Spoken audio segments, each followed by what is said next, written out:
പെരുന്നാൾ ബീച്ച് അടിപൊളിയാണ്. ഞങ്ങൾ പെരുന്നാളായിട്ട് ഇങ്ങോട്ട് വന്നതാണ്. ഇവിടുത്തെ ചട്നീസ് ഒക്കെ അടിപൊളിയാണ്. പറണ ബീച്ച് അടിപൊളി ബീച്ചാണ്, ഉഷാറ് ബീച്ചാണ്, അടിപൊളി ബീച്ചാണ്. എല്ലാവരും പറണ ബീച്ചക്ക് പെരുന്നാൾ വരിക, കടലാണ് വരിക. അടിപൊളി ബീച്ചാണ്, ഉഷാറ് ബീച്ചാണ്.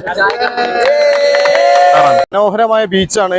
മറ്റ് സ്ഥലങ്ങളൊക്കെ വെച്ച് അപേക്ഷിച്ച് നോക്കുകയാണെങ്കിൽ ഏറ്റവും കൂടുതൽ ആംബിയറുള്ള ഒരു ബീച്ച് നമുക്ക് പറവണ്ണ തിരൂരിന് ഫസ്റ്റ് കിട്ടുന്ന ഒരു ബീച്ച് പറവണ്ണ ബീച്ചാണ്. അതിമനോഹരമായ ഒരുപാട് ആളുകളുണ്ട് ബീച്ചിൽ. പറവണ്ണ ബീച്ചാണ്, നല്ല രസമായിട്ട് പോകുന്നു.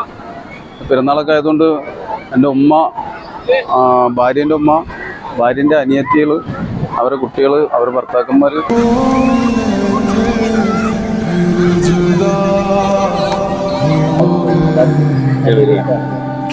വീണ്ടും ഇവിടെ വരണമെന്ന് തോന്നുന്നില്ല. നിങ്ങളുടെ അഭിപ്രായത്തിൽ ഒന്നുകൂടി പുരോഗമിക്കാൻ